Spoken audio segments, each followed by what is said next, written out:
condition or India's climate. So what type of climate is seen in our country?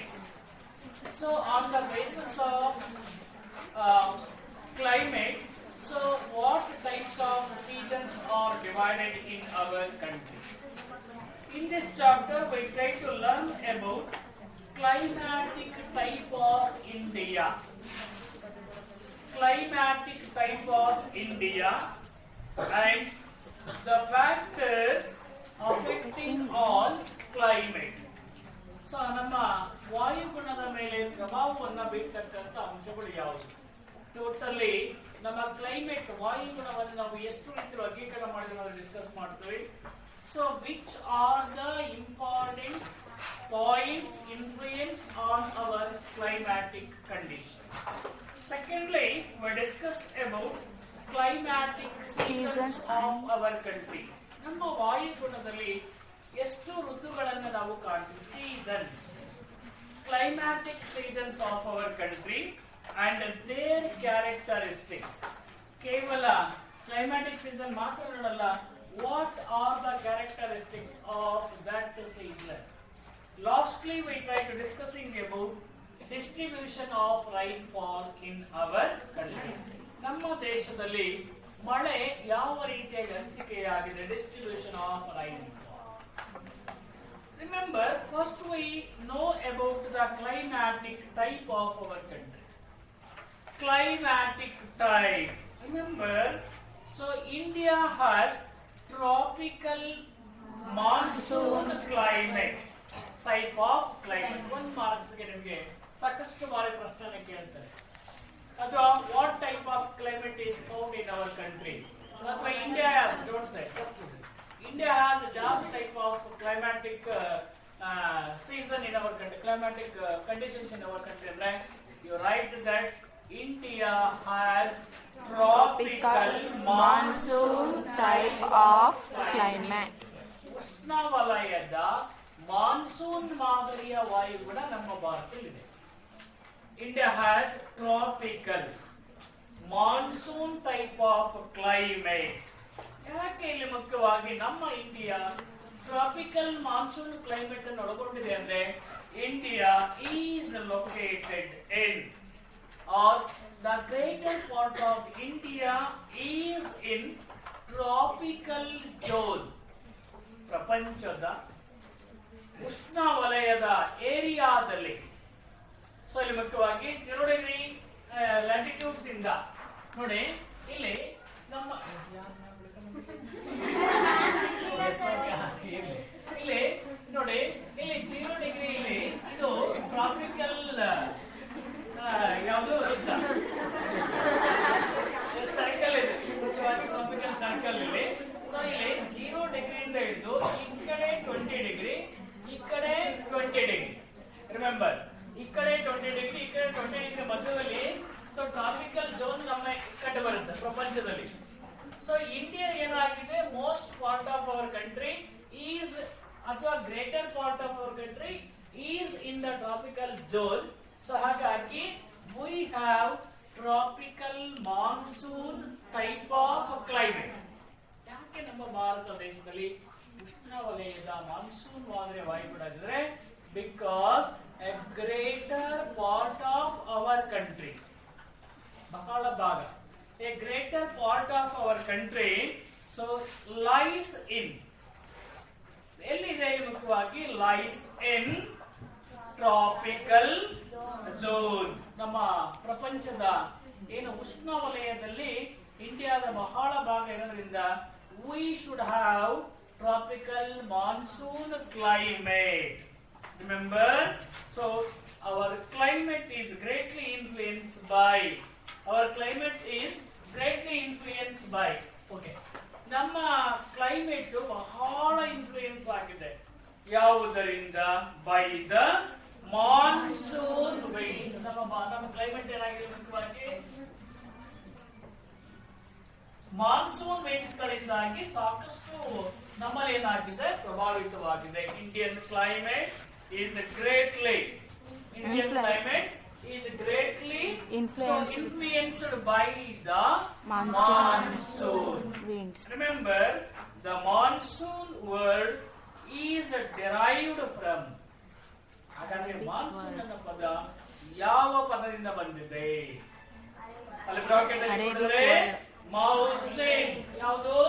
Mousing. ಮೌಸಿಂಗ್ ಎಂಬ ವರ್ಡ್ನಿಂದ ಬಂದಿದೆ. ಯಾವುದು? Monsoon word is derived Arabic word mousing. Remember the main factors. ಹಾಗಾದ್ರೆ ನಮ್ಮ climate ಮೇಲೆ ಪ್ರಭಾವ ಬೀರ್ತಕ್ಕಂಥ ಅಂಶಗಳ which are the factors influence on our climate. ನಮ್ಮ climate ನ ಮೇಲೆ ಪ್ರಭಾವ ಬೀರ್ತಕ್ಕಂಥ ಅಂಶಗಳು ಯಾವುವು ಅಂತ ನೋಡ್ತಾ ಹೋದಾಗ the factors influence on our climate is one is location. ಎಲ್ಲ ಇದೆ. ಭಾರತ ಪ್ರಪಂಚದ ಭೂಪಟದಲ್ಲಿ ಯಾವ ಏರಿಯಾದಲ್ಲಿ ಲೊಕೇಟ್ ಆಗಿದೆ? Location. Which are the factors influence on our climate? You write. Location ಮೊದಲನೇದಾಗಿ ಎಲ್ಲಿ ಇದೆ? ಭಾರತ ಎಲ್ಲಿದೆ? Then another one is water bodies. ನೋಡಿ, ಮೊದಲನೇದಾಗಿ ಲೊಕೇಶನ್, ಎರಡನೇದಾಗಿ ವಾಟರ್ ಬಾಡೀಸ್ ಎಷ್ಟಿದೆ ನಮ್ಮ ಇಂಡಿಯಾಕ್ಕೆ? ಒಂದ್ ಕಡೆ Arabian sea, Indian ocean and bay of Bengal. So ಇಲ್ಲಿ ಮುಖ್ಯವಾಗಿ water bodies also influence on our climatic condition.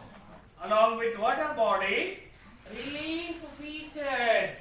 ನಮ್ಮ ದೇಶದಲ್ಲಿರ್ತಕ್ಕಂಥ ಈ ಭೌಗೋಳಿಕ ಸಂಪನ್ಮೂಲಗಳು ಯಾವ ರೀತಿಯಾಗಿದೆ? Relief feature, location, water bodies and relief features.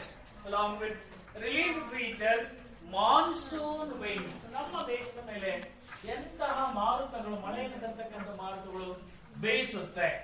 Remember, Indian climate is influenced by location, Water bodies, relief features, monsoon winds. So these are all the factors influence on our climate. Remember, so the climate of India varies from. ನಮ್ಮ ಇಂಡಿಯಾದಲ್ಲಿ ವಾತಾವರಣ ಏಕರೂಪವಾಗಿ ಇಲ್ಲ. Various from. ಇಲ್ಲೊಂಥರ ಇರುತ್ತೆ, ಬೀರೂರಲ್ಲಿ ಒಂಥರ ಇರುತ್ತೆ, ಶಿವಮೊಗ್ಗದಲ್ಲಿ ಒಂಥರ ಇರುತ್ತೆ, ದಾವಣಗೆರೆಯಲ್ಲಿ ಒಂಥರ ಇರುತ್ತೆ, ಆ ಕಡೆ ಗುಲ್ಬರ್ಗದಲ್ಲಿ ಒಂಥರ ಇರುತ್ತೆ, ಬೀದರಲ್ಲಿ ಒಂದು ರೀತಿ ಇರುತ್ತೆ. ಇದು ನಮ್ಮ ಕರ್ನಾಟಕದಲ್ಲಿ.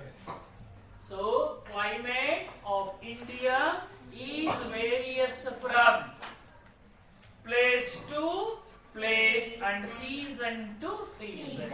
ಒಂದು ಸೀಸನ್ ನಲ್ಲಿ ಚಳಿಗಾಲ ಇರುತ್ತೆ, ಇನ್ನೊಂದು ಸೀಸನ್ ನಲ್ಲಿ ಬೇಸಿಗೆ ಇರುತ್ತೆ, ಇನ್ನೊಂದು ಸೀಸನ್ ನಲ್ಲಿ ಮಳೆಗಾಲ ಇರುತ್ತೆ, ಇನ್ನೊಂದು ಸೀಸನ್ ನಲ್ಲಿ ರೀಟ್ರೀಟಿಂಗ್ ಮಾನ್ಸೂನ್ ಸೀಸನ್ ಇರುತ್ತೆ.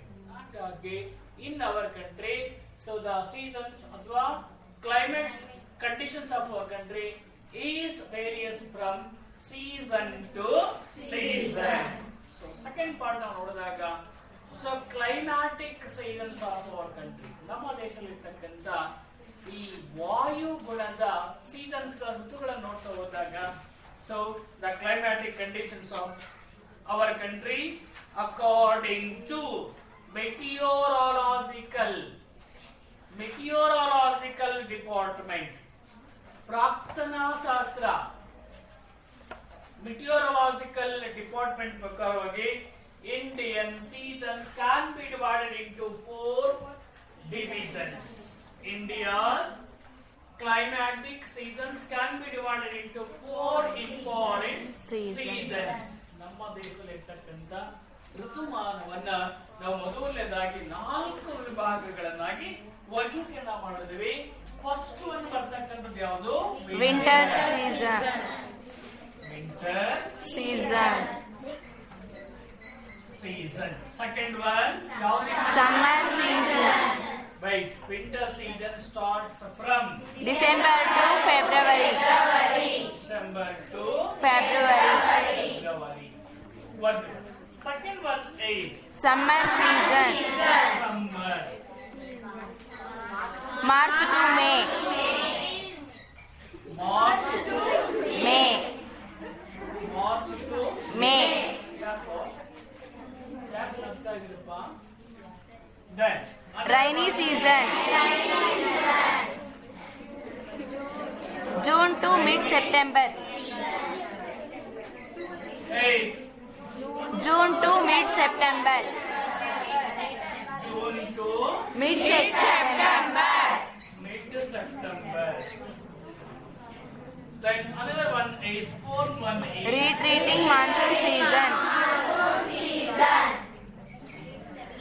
retreating Monsoon season. monsoon Season. starts from Mid-September to November. So ಇಲ್ಲಿ ಮೂರನೇದಾಗಿ retreating monsoon season. ನೋಡಿ ಇಲ್ಲಿ on the basis of climatic seasons of our country, so our climate should be divided into 4 divisions. ಅಥವಾ 4 division. ಒಂದು winter season, ಚಳಿಗಾಲ. ಅದು ಯಾವಾಗಿರುತ್ತೆ? December to February. December ತಿಂಗಳಲ್ಲಿ ಪ್ರಾರಂಭವಾಗುತ್ತೆ. ಡಿಸೆಂಬರ್, ಜನವರಿ, ಫೆಬ್ರವರಿ 3 ಮಂತ್ಸ್ ಇರುತ್ತೆ. ಯಾವ season? So winter season starts from December and ends in February. 3 months ಇರುತ್ತೆ. ಅದಾದ ನಂತರ ಬರ್ತಕ್ಕಂಥದ್ದು ಸಮ್ಮರ್ ಸೀಸನ್.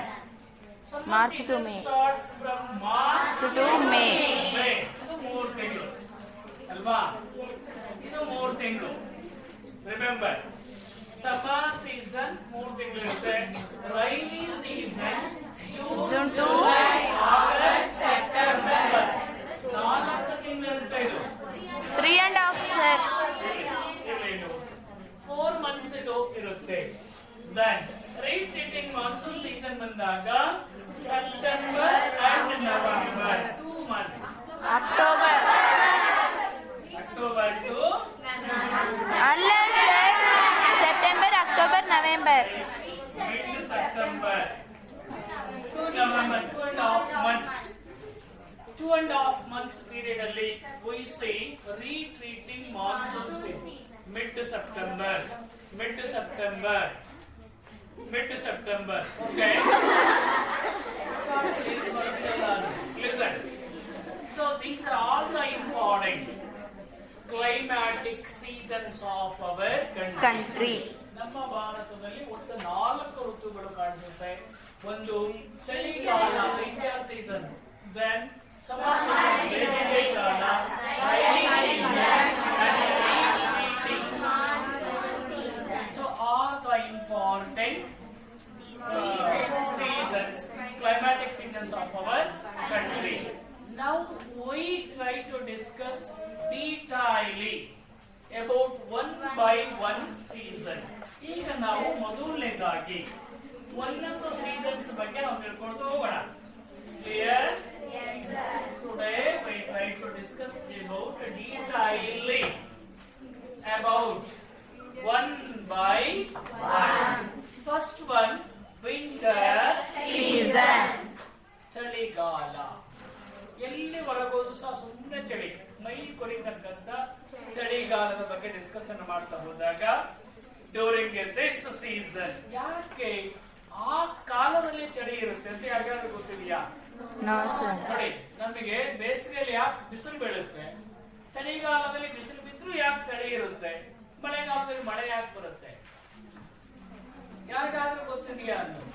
ಅದಕ್ಕೆ ಪರ್ಟಿಕ್ಯುಲರ್ ಆಗಿ ಸೈಂಟಿಫಿಕ್ ರೀಸನ್ ಇದೆ. ಯಾಕೆ ಚಳಿಗಾಲದಲ್ಲಿ ಚಳಿ ಜಾಸ್ತಿ ಇರುತ್ತೆ, ಬಿಸಿಲು ಬೇಜಾನ್ ಇರುತ್ತೆ, ಬಟ್ ಏನಾಗುತ್ತೆ, ಈ ಬಿಸಿಲು ಅಷ್ಟೊಂದು ನಮಗೆ ಹೀಟ್ ಟೆಂಪರೇಟ್ ಆಗಿರಲ್ಲ. ಅದೇ ಬೇಸಿಗೆಯಲ್ಲಿ ಸೊ ಸನ್ ರೇಸ್ ಏನಾಗಿರುತ್ತೆ, ಅಷ್ಟೊಂದು ಪ್ರಕಾಶಮಾನವಾಗಿರಲ್ಲ, ಬಟ್ ಫುಲ್ಲಿ ಟೆಂಪರೇಟ್ ಇರುತ್ತೆ. ಅವಾಗ ಕಾರಣ ಇದೆ. ಆಗ ನೋಡ್ತಾ ಹೋದಾಗ first one discuss about the winter season. Remember, during this season, during the winter season, so the rays of sun, rays ಅಂದ್ರೆ ಗೊತ್ತಲ್ಲ ನಿಮಗೆ, ಕಿರಣ. rays means ಕಿರಣಗಳು. ಸೊ ಸನ್ ರೇಸ್ ಏನಾಗುತ್ತೆ, ಸೂರ್ಯನಿಂದ ಬೀಳ್ತಕ್ಕಂಥ ಕಿರಣಗಳು. ಬಹಳ ಗಮನ ಕೇಳಬೇಕು, ಕನ್ಫ್ಯೂಸ್ ಆಗುತ್ತೆ. During at the winter season sun rays fall vertically.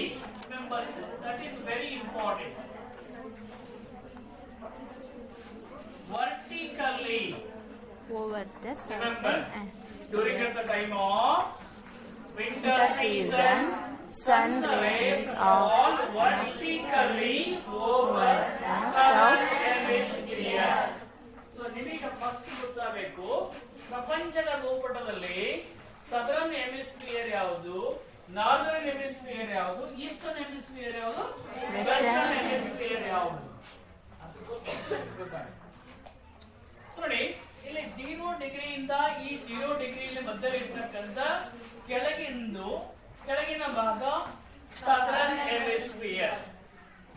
So 0 ಡಿಗ್ರಿಯಿಂದ 0 ಡಿಗ್ರಿ ಮೇಲ್ಭಾಗ ಇರ್ತಕ್ಕಂಥದ್ದು ನಾರ್ದರ್ನ್ ಹೆಮಿಸ್ಫಿಯರ್. ಇಲ್ಲಿ 0 ಡಿಗ್ರಿಯಿಂದ 0 ಡಿಗ್ರಿ ವೆಸ್ಟರ್ನ್ ಅಲ್ಲಿ ಇರ್ತಕ್ಕಂಥದ್ದು ವೆಸ್ಟರ್ನ್ ಹೆಮಿಸ್ಫಿಯರ್. ಇಲ್ಲಿ 0 ಡಿಗ್ರಿಯಿಂದ 0 ಡಿಗ್ರಿ ಈಸ್ಟರ್ನ್ ಇರ್ತಕ್ಕಂಥದ್ದು ಈಸ್ಟರ್ನ್ ಹೆಮಿಸ್ಫಿಯರ್. ಪ್ರಪಂಚವನ್ನು 4 ಭಾಗ ಮಾಡ್ತೀವಿ, east, west, north, south. So ಇಲ್ಲಿ 0 ಡಿಗ್ರಿ ಲ್ಯಾಟಿಟ್ಯೂಡ್ಸ್ ಇಂದ ಕೆಳಭಾಗ ಸದರ್ನ್ ಹೆಮಿಸ್ಫಿಯರ್ ಅಷ್ಟು, ಇದಷ್ಟು ಸದರ್ನ್ ಹೆಮಿಸ್ಫಿಯರ್. ಸೊ ಇದು ನಾರ್ದರ್ನ್ ಹೆಮಿಸ್ಫಿಯರ್. ದೆನ್ ಈ ಕಡೆ ವೆಸ್ಟರ್ನ್ ಹೆಮಿಸ್ಫಿಯರ್, ದೆನ್ ಈ ಕಡೆ ಈಸ್ಟರ್ನ್ ಹೆಮಿಸ್ಫಿಯರ್. ಕ್ಲಿಯರ್ ಆಯ್ತಲ್ಲ? ಇಲ್ಲಿದೆ 0 ಡಿಗ್ರಿ, ಇಲ್ಲಿದೆ ಈ ಗೆರೆ, ಇದು ವೆಸ್ಟರ್ನ್ ಹೆಮಿಸ್ಫಿಯರ್, ಇದು ಈಸ್ಟರ್ನ್ ಹೆಮಿಸ್ಫಿಯರ್. ಇಲ್ಲಿ 0 ಡಿಗ್ರಿ ಈ ಗೆರೆ ಹೋದಾಗ down side is southern hemisphere, up side is northern hemisphere. ನಾನು ಇಲ್ಲಿ ಒಂದು ಪಾಯಿಂಟ್ ಅಂತ ಹೇಳಿದೆ. During the winter season sun rays, ಈ 0 ಡಿಗ್ರಿಯಲ್ಲಿ ಸೂರ್ಯ ಪ್ರಕಾಶವನ್ನು ಅಥವಾ ಬೆಳಗಲಿಕ್ಕೆ ಪ್ರಾರಂಭ ಮಾಡಿದಾಗ, so during the winter season sun rays fall vertically, ನೇರವಾಗಿ.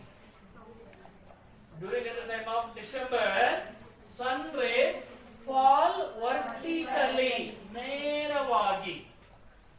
ಯಾವ ಗೋಳದ ಮೇಲೆ ಬೀಳುತ್ತೆ? ಈಗ ಬೀಳುತ್ತೆ ನೇರವಾಗಿ. ಕ್ಲಿಯರ್? ನೋಡಿ, ಇಲ್ಲಿದೆ, ನಿಮ್ ಇಂಡಿಯಾ ಬರೋದೇ ಇಲ್ಲ ಅಲ್ಲಿ. ಕ್ಲಿಯರ್? ಅರ್ಥ ಮಾಡ್ಕೊಳ್ಳಿ. During at the time of winter season sun rays fall vertically over southern hemisphere. ಈ ಭಾಗಕ್ಕೆ ಏನಾಗುತ್ತೆ? ನೇರವಾಗಿ ಸೂರ್ಯನ ಕಿರಣಗಳು ಬೀಳುತ್ತೆ. ಆಗ ಸನ್ ರೇಸ್ ಇಲ್ಲಿ ಏನಾಗುತ್ತೆ? ನಾರ್ದರ್ನ್ ಹೆಮಿಸ್ಫಿಯರ್ ಅಲ್ಲಿ ಆಪ್ಲಿಕ್ ಆಗಿ ಬೀಳುತ್ತೆ. ಆಪ್ಲಿಕ್ ಅಂದ್ರೆ ಓರೆಯಾಗಿ. ನೋಡಿ, ಸ್ಟ್ರೈಟ್ ಬಿಟ್ಟು ಓರೆಯಾಗಿ. ಕ್ಲಿಯರ್? ಸೈಂಟಿಫಿಕ್ ರೀಸನ್ ತಿಳ್ಕೊಳ್ಳಿ. ಇಲ್ಲಿ ವಿಂಟರ್ ಸೀಸನ್ ಅಲ್ಲಿ ಯಾಕೆ ಚಳಿ ಇರುತ್ತೆ ಅಂದ್ರೆ, during this time sun rays fall vertically over southern hemisphere. ಇಲ್ಲ, ನಿಮ್ ಇಂಡಿಯಾ ಇಲ್ಲ, ಸದರ್ನ್ ಹೆಮಿಸ್ಫಿಯರ್ ಇಲ್ಲ ಇಂಡಿಯಾ. ಗೊತ್ತಾಗುತ್ತಲ್ವಾ? Fall vertically over southern hemisphere. So India got oblique. ಇಂಡಿಯಾಕ್ಕೆ ಏನಾಗುತ್ತೆ?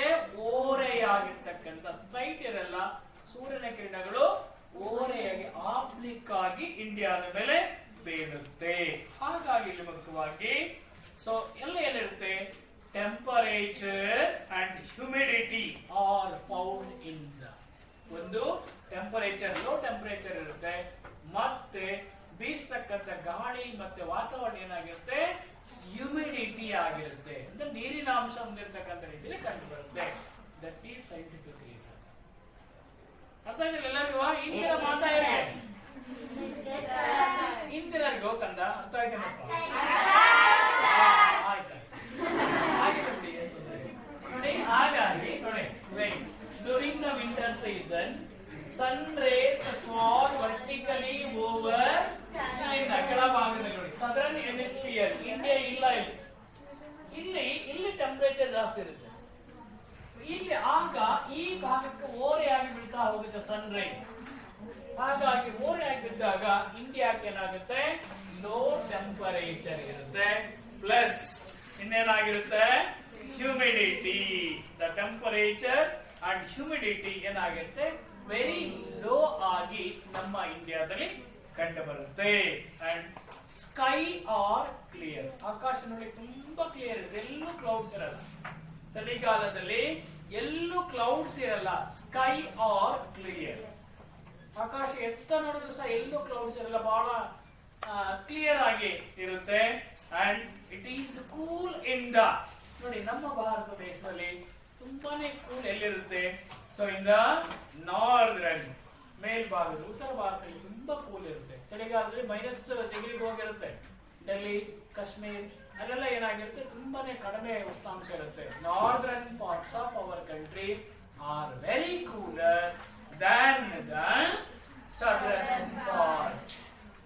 ಹಾಗಾದ್ರೆ January is the coldest month. ನಮ್ಮ ಭಾರತ ದೇಶದಲ್ಲಿ ವರ್ಷದ 12 ತಿಂಗಳುಗಳಲ್ಲಿ ಜಾನ್ವರಿ ತಿಂಗಳನ್ನ ನಾವೇನಂತ ಕರಿತೀವಿ? Coldest month. ಬಹಳ ತಂಪಾಗಿರ್ತಕ್ಕಂಥ ಒಂದು ತಿಂಗಳು. January is called as coldest, ತುಂಬಾನೇ ಕೋಲ್ಡ್ ಆಗಿರ್ತಕ್ಕಂಥ ಒಂದು ತಿಂಗಳು ಅಂತೇಳಿ ನಾವು ಕರಿತೀವಿ. ಹಾಗಾದ್ರೆ ಇಲ್ಲಿ ಮುಖ್ಯವಾಗಿ remember the ಹಿಲ್ಲಿ areas of Kashmir. The hilly areas of Kashmir and Himachal Pradesh. Hilly areas of Kashmir and Himachal Pradesh recorded very lowest temperature. Kashmir dalli, Himachal Pradesh dalli. And another one is ಇಲ್ಲಿ ಅಲ್ಲೇನಾಗುತ್ತೆ, low temperatures ಏನಾಗುತ್ತೆ ಕಂಡು ಬರುತ್ತೆ.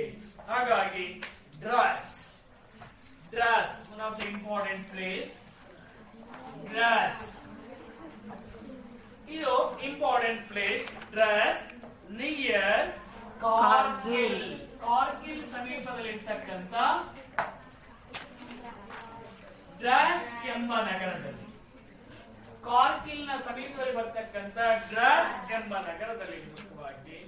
So the lower temperature, ಅತಿ ಕಡಿಮೆ ಉಷ್ಣಾಂಶವನ್ನು ನಾವು ಈ draws ನಲ್ಲಿ ಕಾಣ್ತೀವಿ. -60 degree, -60 degree Celsius of temperature is found in draws. ನೋಡಿ ನಮ್ಮ ಭಾರತದ ಡ್ರಾಸ್ ಎಂಬ ನಗರ ಎಲ್ಲಿದೆ? ಅದು ಕಾರ್ಗಿಲ್ನ ಸಮೀಪದಲ್ಲಿರ್ತಕ್ಕಂಥ ಡ್ರಾಸ್ ನಲ್ಲಿ -60 degree Celsius of temperature is. ಹಾಗಾದ್ರೆ ಇನ್ನೊಂದು ಲಕ್ಷಣ ನೋಡೋದಾದ್ರೆ ಇಲ್ಲಿ ಮುಖ್ಯವಾಗಿ ಏನಾಗುತ್ತೆ, ಡ್ಯೂ, ಸ್ನೋ ಫಾಲ್ ಆಗ್ತಾ ಇರುತ್ತೆ. ನೋಡಿ ಚಳಿಗಾಲದಲ್ಲಿ ಹಿಮ ಇನ್ನೇನು ಕೆಲವು ಹಳ್ಳಿಗಳಲ್ಲಿ, ಸಿಟಿಗಳಲ್ಲಿ ಕಂಡು ಬರಲ್ಲ. ಬಿಕಾಸ್ ಆಫ್ ಲೈಟ್ಸ್ ಕಡಿಮೆ ಇರುತ್ತೆ. ಯಾವುದು? ಸ್ನೋ ಅಥವಾ ಚಳಿ. ಹಳ್ಳಿಗಳ ಕಡೆ ಹೋದಾಗ ಬೆಳಗ್ಗೆ ನೀವು ಎದ್ದು ಹೊರಗೆ ಬಂದ್ರೆ ಅಲ್ಲಿ ಡ್ಯೂಸ್ ಕಂಡು ಬರ್ತಾರೆ.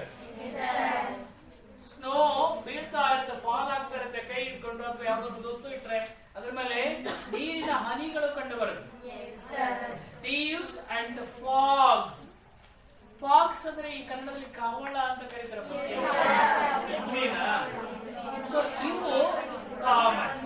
ನೋಡಿ, remember dews and fogs are common during winter season. Remember, there is a heavy snowfall. ಕೆಲವು ಕಡೆ ಸ್ನೋ ಫಾಲ್ ಆಗುತ್ತೆ, ಹಿಮನೆ ಕರಗಿ ಬೀಳುತ್ತೆ. ಎಲ್ಲಿ? In the mountain area. ನೋಡಿ, ಚಳಿಗಾಲದಲ್ಲಿ ದೇಶವನ್ನ ಕಾಯ್ತಾ ಇರತಕ್ಕಂತ ಆರ್ಮೀಸ್ಗೆ ಗೊತ್ತಿರುತ್ತೆ.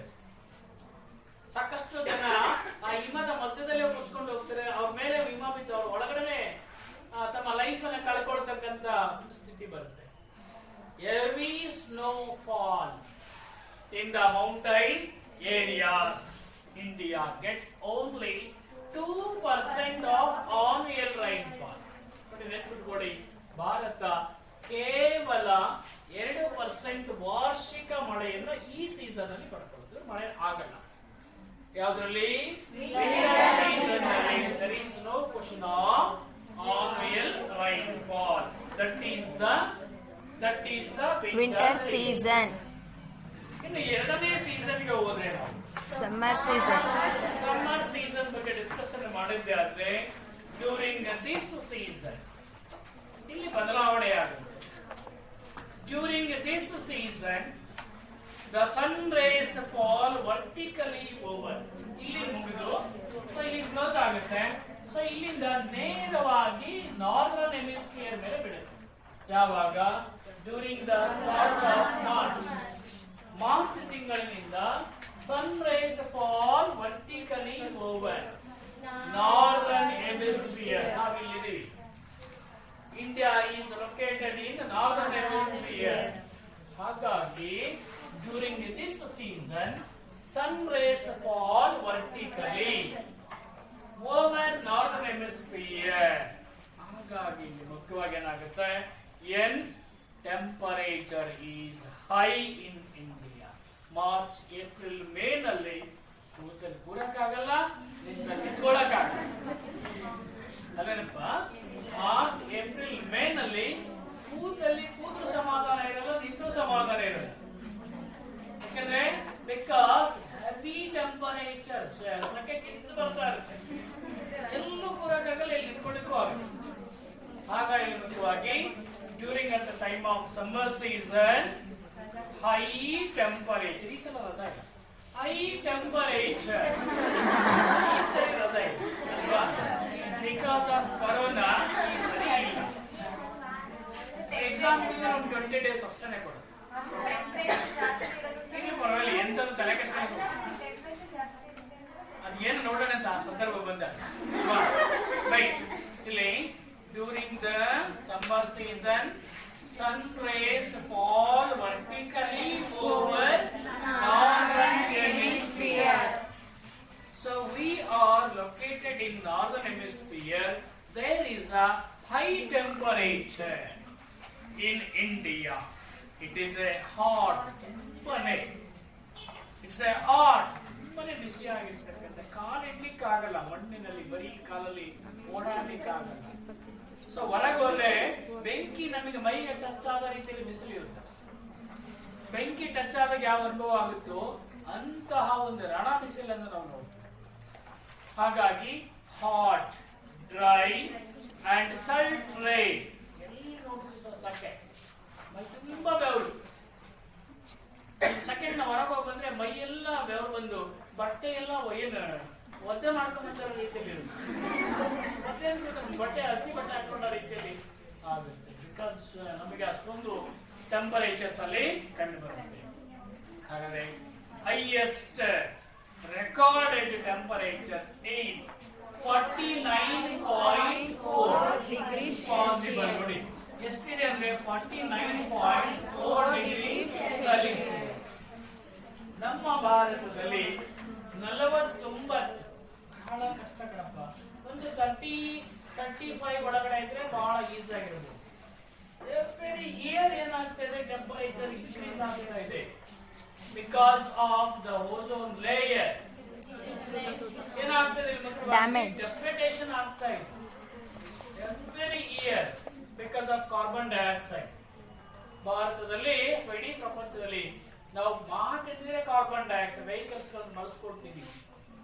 ಹಾಗಾಗಿ ನಮ್ಮನ್ನ ಪ್ರೊಟೆಕ್ಟ್ ಮಾಡ್ತಾ ಇರ್ತಕ್ಕಂಥ ಓಜೋನ್ ಲೇಯರ್ ಎವ್ರಿ ಇಯರ್ ಏನಾಗ್ತದೆ, ಡೆಫ್ಲೆಕ್ಟ್ ಆಗ್ತಾ ಇದೆ, ಸೌದು ಹೋಗ್ತಾ ಇದೆ. ಹಾಗಾಗಿ ಎವ್ರಿ ಇಯರ್ ಏನಾಗ್ತದೆ, ಸೊ ಟೆಂಪರೇಚರ್ ಇನ್ಕ್ರೀಸ್ ಆಗುತ್ತೆ. ಕೊನೆ ಒಂದು ಸಾರಿ ಹೆಂಗೆ ಒಂದು ಸಣ್ಣ ಹಿಡ್ಕೊಂಡು ನಾವು ಬೆಂಕಿ ಕಿಡಿದಾಗ ಸುಟ್ಕೊಂಡು ಹೋಗುತ್ತಲ್ಲ, ಆ ರೀತಿಯಲ್ಲಿ ಮನುಷ್ಯನು ಸಹ ಸುಟ್ಟು ಹೋಗ್ತಾರೆ. ಕೊನೆಗೊಂದು ಸಂದರ್ಭ ನಿಮಗೆ ಬರೆದಿದ್ರು, ನಿಮ್ಮ ಮುಂದಿನ ಜನರೇಷನ್ಗೆ ಮತ್ತೆ ಮುಂದಿನ ಜನರೇಷನ್ಗೆ ಮನುಷ್ಯ ಯಾರೂ ಇಲ್ಲದೆ ಇರ್ತಕ್ಕಂಥ ಸ್ಥಿತಿ ಬರುತ್ತೆ. ಬಿಕಾಸ್ ಆಫ್ ಓಜೋನ್ ಲೇಯರ್ ಇರಲ್ಲ, ಸನ್ ರೇಸ್ ಡೈರೆಕ್ಟ್ ಆಗಿ ಮನುಷ್ಯನಿಗೆ ಬಿದ್ದಾಗ ಹಾಗೇನೆ ಸುಟ್ಕೊಂಡು ಹೋಗ್ತಾರೆ. ಸೊ ಹಾಗಾಗಿ ಮುಖ್ಯವಾಗಿ it is very hot, it is very dry and it is Salt rain. The highest recorded temperature is 49.4 at Ganganagar. ನಮ್ಮ ಭಾರತದಲ್ಲಿ ಅತಿ ಹೆಚ್ಚು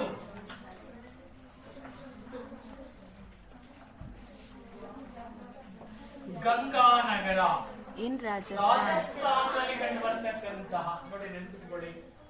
so the highest temperated area in our country. ಭಾರತದಲ್ಲಿ ಅತಿ ಹೆಚ್ಚು ಟೆಂಪರೇಟ್ ಪ್ರದೇಶ ಇರ್ತಕ್ಕಂಥದ್ದು ಗಂಗಾನಗರ ಇನ್ ರಾಜಸ್ಥಾನ್. ನೋಡಿ ರಾಜಸ್ಥಾನದಲ್ಲಿ ಕಂಡುಬರ್ತಕ್ಕಂಥ ಗಂಗಾನಗರದಲ್ಲಿ 49.4% of the temperature, degree of the temperature is recorded. So ಇಲ್ಲಿ ಮುಖ್ಯವಾಗಿ ಎಷ್ಟಾಗಿದೆ 49.4 ರೆಕಾರ್ಡ್ ಆಗಿದೆ. So it is one of the person ಅಥವಾ it is one of the place, so highest temperated area in our country. So remember, the summer season are called as different names in different states. ಈ ಬೇಸಿಗೆ ಕಾಲವನ್ನ ಬೇರೆ ಬೇರೆ ರಾಜ್ಯಗಳಲ್ಲಿ ಬೇರೆ ಬೇರೆ ಹೆಸರಿನಿಂದ ಕರೀತಾರೆ. ಬೇಸಿಗೆ ಕಾಲವನ್ನ ಬೇರೆ ಬೇರೆ ರಾಜ್ಯದಲ್ಲಿ ಬೇರೆ ಬೇರೆ ಹೆಸರಿನಿಂದ ಕರೀತಾ ಹೋಗ್ತಾರೆ. ಮೊದಲನೇದಾಗಿ ಇಟ್ ಈಸ್ ನೋನ್ ಆಸ್ ಹಂದೀಸ್.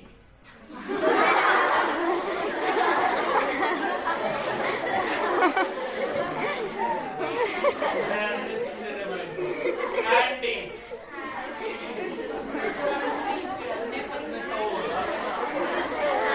ನಾವಲ್ಲ sir.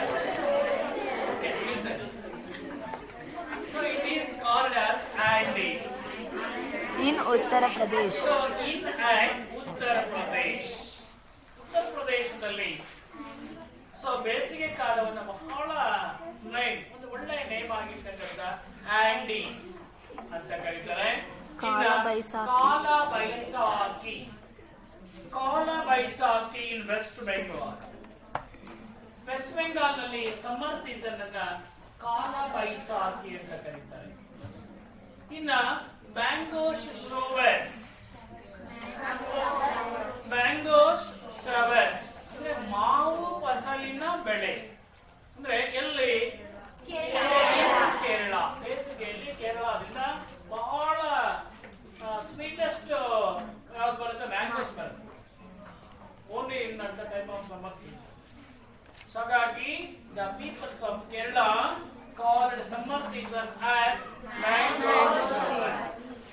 So then after, remember, this summer season is also called as coffee blossom. ನಮ್ಮ ಕರ್ನಾಟಕದಲ್ಲಿ summer season is also called as coffee blossom. ಮತ್ತೆ ಈ ಕಾಫಿಯನ್ನ ಬೆಳೀತಕ್ಕಂತ ಒಂದು ಸೀಸನ್ ಅಂತೇಳಿ ನಾವು ಇದನ್ನ ಕರಿತೀವಿ ಇಲ್ಲಿ ಕರ್ನಾಟಕದಲ್ಲಿ. So remember, India record only 10% of. ನಮ್ಮ ಇಂಡಿಯಾದಲ್ಲಿ ಕೇವಲ 10% ಮಾತ್ರ ಆನಿಯಲ್ ರೈನ್ಫಾಲ್ ಆಗುತ್ತೆ during at the time of summer season. ಏನು ನಾವು ಡಿಸ್ಕಸ್ ಮಾಡ್ತಾ ಇರ್ತಕ್ಕಂಥ ಸಮ್ಮರ್ ಸೀಸನ್ ನಲ್ಲಿ ಕೇವಲ 10%, ಮೇಲೆ 2%, ಇಲ್ಲಿ 10% ಟೋಟಲಿ ಅಲ್ಲಿಗೆ ಎರಡು ಸೀಸನ್ ಇದೆ. 12% ಆಫ್ ಆನಿಯಲ್ ರೈನ್ಫಾಲ್. ಇನ್ನು 88% ರೈನ್ಫಾಲ್ ಯಾವಾಗ ಬೀಳುತ್ತೆ ಅಂತ ನಾವು ನೋಡ್ತಾ ಹೋದಾಗ ನೋಡಿ, during at the summer season we receives only 10% of annual rainfall. ಬಹಳ ಇಂಪಾರ್ಟೆಂಟ್ ಆಗಿರ್ತದೆ ಈ ಪಾಠದ ಹೈಲೈಟ್ ಆಗಿರ್ತಕ್ಕಂಥ ಈ ಪಾಠದ ಹೈಲೈಟ್ ಪಾಯಿಂಟ್ ಆಗಿರ್ತಕ್ಕಂಥ ರೈನಿ ಸೀಸನ್. ನಮ್ಮೆಲ್ಲರನ್ನೂ ಸಹ ಇಲ್ಲಿ ಮುಖ್ಯವಾಗಿ ಕೃಷಿಗೆ ಸಹಕಾರ ಕೊಡ್ತಾ ಇರ್ತಕ್ಕಂಥ India is basically an agricultural country. ಹಾಗಾಗಿ ರೈನಿ ಸೀಸನ್, ಮಳೆಗಾಲ ಬಹಳ ಇಂಪಾರ್ಟೆಂಟ್. ಸಾಕಷ್ಟು ನಿಮಗೆ ಗೊಂದಲ ಉಂಟು ಮಾಡ್ತಕ್ಕಂಥ ಪಾಯಿಂಟ್ ಯಾವುದು? Rainy season. This rainy season is also known as, ಇನ್ನೊಂದು ಹೆಸರಿನಿಂದ ಕರೀತೀವಿ. ಯಾರು ಮತ್ತಬೇಡಿ, ಜಸ್ಟ್ ಗಮನವಿಟ್ಟು ಕೇಳಿ. Rainy season is also known as south west monsoon season. Bharat ದೇಶದಲ್ಲಿ ಮಳೆಗಾಲವನ್ನ rainy season is also called as the another name to rainy season is south west monsoon season. ಈಶಾನ್ಯ ಮಾರುತಗಳ ಕಾಲ, ಈಶಾನ್ಯ ಮಾನ್ಸೂನ್ ಮಾರುತಗಳ ಕಾಲ ಅಂತೇಳಿ ಕರೀತಾರೆ. ಸೌತ್ ವೆಸ್ಟ್ ಮಾನ್ಸೂನ್ ಸೀಸನ್ ಅಂತೇಳಿ ಇದನ್ನು ನಾವು ಕರಿತೀವಿ. Since the rainy season temperature rises. ನೋಡಿ, ಈ ಮಾರ್ಚ್ ಏಪ್ರಿಲ್ ಮೇ ಎಂಡಿಗೆ summer season in ending. During at the end of summer season, temperature rises by the end of summer season. ಬೇಸಿಗೆ ಕಾಲ ಇನ್ನೇ ಮುಕ್ತಾಯವಾಗುತ್ತೆ ಎಂದಾಗ ಭಾರತ ದೇಶದಲ್ಲಿ ಏನು ರೈಸ್ ಆಗುತ್ತೆ? Temperature rises in India during at the end of summer season. Aga low pressure area is developed over central India. ನಮ್ಮ ಭಾರತದ ಕೇಂದ್ರ ಸ್ಥಾನ ಅಂದ್ರೆ ರಾಜಸ್ಥಾನ. ಭಾರತದ ಸೆಂಟ್ರಲ್ ಪ್ಲೇಸ್ ಈಸ್ ರಾಜಸ್ಥಾನ್. ಆ ರಾಜಸ್ಥಾನದಲ್ಲಿ ಏನು ಉಂಟಾಗುತ್ತೆ ಅಂದ್ರೆ ಲೋ ಪ್ರೆಷರ್ ಉಂಟಾಗುತ್ತೆ. By the end of summer, temperature rise and low pressure created or development in the central India. On the other hand, there is high pressure over Indian Ocean. ಇಲ್ಲಿ so ನಮ್ಮ ಭಾರತದ ಕೆಳಭಾಗದಲ್ಲಿ ಬರ್ತಕ್ಕಂಥ ಹಿಂದೂ ಮಹಾಸಾಗರದಲ್ಲಿ ಏನಾಗುತ್ತೆ? High pressure ಉಂಟಾಗುತ್ತೆ. ನೋಡಿ ಹೆಂಗೆ ನಮಗೆ ಮಳೆ ಬರುತ್ತೆ ಅನ್ನೋದನ್ನ ತಿಳ್ಕೊಳ್ತಾ ಹೋದಾಗ ನೋಡಿ during at the end of summer season temperature rises. ಗೊತ್ತಾಗುತ್ತೆ ನಮ್ಮ ಬೇಸಿಗೆ ಮುಗಿತಾ ಹೋಗ್ತದೆ ಏನಾಗುತ್ತೆ? ಉಷ್ಣಾಂಶ ಜಾಸ್ತಿ ಇರುತ್ತೆ. ಇಲ್ಲಿ ಉಷ್ಣಾಂಶ ರೈಸ್ ಆದಾಗ ಸೆಂಟ್ರಲ್ ಪಾರ್ಟ್ ಆಫ್ ಇಂಡಿಯಾ ಅಂದ್ರೆ ರಾಜಸ್ಥಾನದಲ್ಲಿ ಏನು ಕ್ರಿಯೇಟ್ ಆಗುತ್ತೆ? Low pressure is created in at the central part of our country. So, and the other hand, high pressure created in Indian Ocean. Hindu ಮಹಾಸಾಗರದಲ್ಲಿ ಏನಾಗುತ್ತೆ? ಹೈ ಪ್ರೆಷರ್, ಅತಿ ಹೆಚ್ಚಿನ ಒತ್ತಡ ಉಂಟಾಗುತ್ತೆ. ಎಲ್ಲಿ? Indian ocean. High pressure created in ಎಲ್ಲಿ? ಮುಖ್ಯವಾಗಿ Indian ocean. Hence the moisture laden winds blow from the southwest. ಆಗ ಏನಾಗುತ್ತೆ? ಮುಖ್ಯವಾಗಿ ನೋಡಿ ನಮ್ಮ ಯಾವುದು ಪ್ರಪಂಚದ ಭೂಪಟಕ್ಕೆ ಈಸ್ಟ್ ವೆಸ್ಟ್ ನಾರ್ತ್ ಸೌತ್ ಅನ್ನು ಹಾಕೊಂಡಾಗ clear. East west north south. So ಮಾರುತಗಳು ಬೀಸಲಿಕ್ಕೆ ಸ್ಟಾರ್ಟ್ ಮಾಡುತ್ತೆ. ಯಾವ ದಿಕ್ಕಿನಿಂದ? ಸೌತ್. ಇಲ್ಲಿ ಇದು ಸೌತ್ ಮತ್ತೆ ಇನ್ಯಾವ ದಿಕ್ಕು? ವೆಸ್ಟ್. ಇಲ್ಲಿ ಈ ಮಧ್ಯದಿಂದ ಮಾರುತಗಳು ಬೀಸಲಿಕ್ಕೆ ಸ್ಟಾರ್ಟ್ ಆಗುತ್ತೆ. ಮಾನ್ಸೂನ್ ವಿಂಡ್ಸ್ ಏನಾಗುತ್ತೆ? ಬೀಳಲಿಕ್ಕೆ ಅಥವಾ ಬೀಸಲಿಕ್ಕೆ ಸ್ಟಾರ್ಟ್ ಆಗುತ್ತೆ. ರಿಮೆಂಬರ್. ಸೊ ಇಲ್ಲಿ so at the end of summer season temperature is rise. At that moment, central India, low pressure are created. So on the other hand, in the Indian Ocean, ನಲ್ಲಿ ಏನಾಗುತ್ತೆ? rise of temperature. Immediately the winds, moisture winds, ಅಂದ್ರೆ ತೇವಾಂಶವನ್ನು ಹೊತ್ಕೊಂಡು ಬರ್ತಕ್ಕಂತಹ ಗಾಳಿ ಬೀಸ್ತಾ ಇರುವಾಗ ಬರೀ ಗಾಳಿ ಬೀಸಲ್ಲ. ಆ ಗಾಳಿಯಲ್ಲಿ ಮಳೆಯ ಅಂಶ, ನೀರಿನ ಅಂಶಗಳಿರ್ತಕ್ಕಂಥ ಮಾಯಿಶ್ಚರ್ ಲ್ಯಾಡನ್ ಅಥವಾ ಮಳೆಯನ್ನು ಹೊಂದಿರತಕ್ಕಂಥ ಮಾರುತ ಏನಾಗುತ್ತೆ? ಮುಖ್ಯವಾಗಿ wind from the south west towards India. ನೋಡಿ ಇಲ್ಲಿ ಬೀಸ್ತಕ್ಕಂಥ ಸೌತ್ ಮತ್ತೆ ವೆಸ್ಟ್ ಅಲ್ಲಿ ಬೀಸ್ತಕ್ಕಂಥ ಮಾರುತಗಳು ಏನಾಗುತ್ತೆ? ಇಂಡಿಯಾವನ್ನ ಪ್ರವೇಶ ಮಾಡುತ್ತೆ. Moisture winds. ಅರ್ಥ ಆಗ್ತಿದೆ?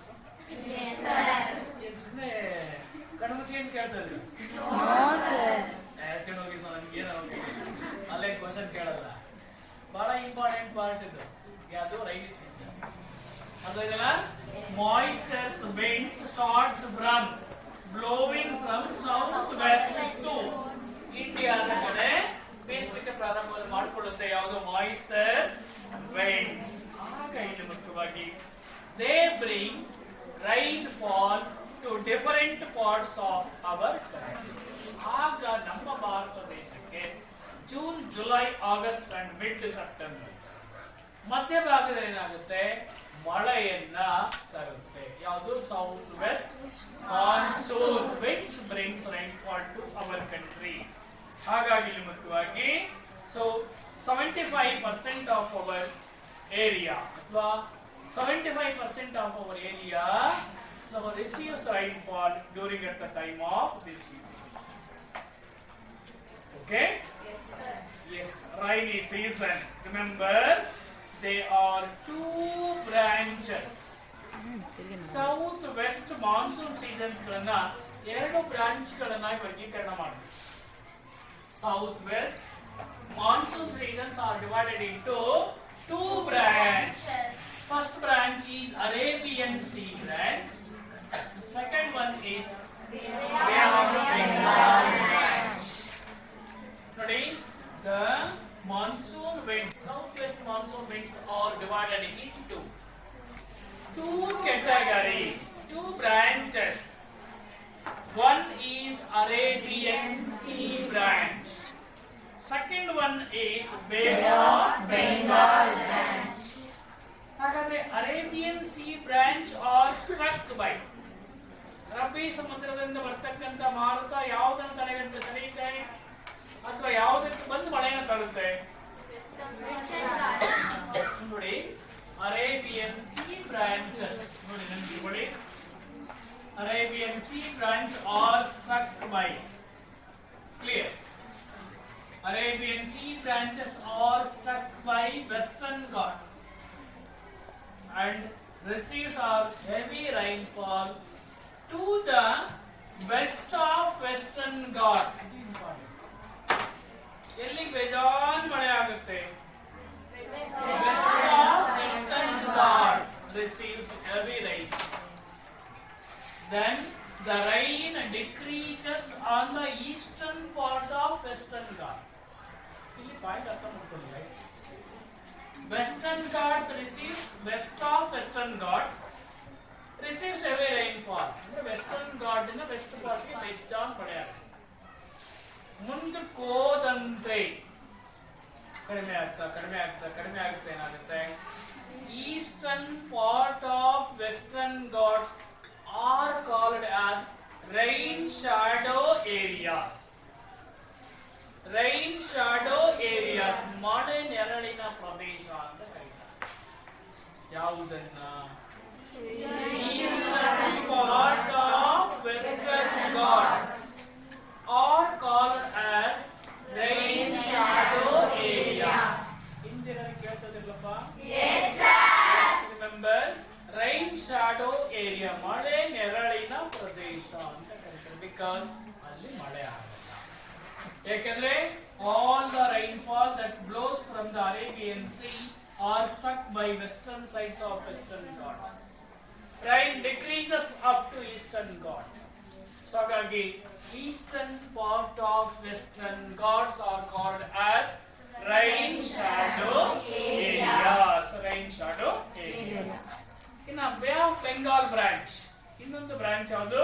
ಬೇ of Bengal branch cause heavy rainfall to ಎಲ್ಲಿಗೆ ಮುಖ್ಯವಾಗಿ ಸೊ ಅಗೇನ್ಸ್ಟ್ ದ ಇಲ್ಲಿ areas of Meghalaya and Assam. ನೋಡಿ ಇಲ್ಲಿ ಮುಖ್ಯವಾಗಿ ಈ ಬೇ ಆಫ್ ಬೆಂಗಾಲ್ ಬ್ರಾಂಚ್ ಇಲ್ಲಿಂದ ಸ್ಟಾರ್ಟ್ ಆಗಿ ಇಲ್ಲಿ ಬರುತ್ತೆ Meghalaya.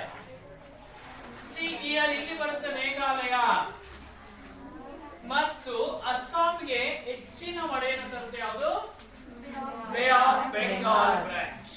Remember, bay of Bengal branches cause rainfall to Meghalaya and Assam. ಹಾಗಾದ್ರೆ heaviest rainfall, highest rainfall places in our country is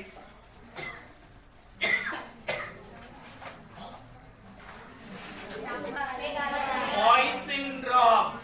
ಅಲ್ಲಿ ಒಂದು ಹೆಸರಿದೆ ಮೇಘಾಲಯದಲ್ಲಿ ಇರ್ತಕ್ಕಂಥ Moisin Rock near Meghalaya receives heaviest rainfall. Meghalaya ಪ್ರಸ್ಥಭೂಮಿಯಲ್ಲಿ ಬರ್ತಕ್ಕಂಥ Moisin Rock receives highest rainfall in our country.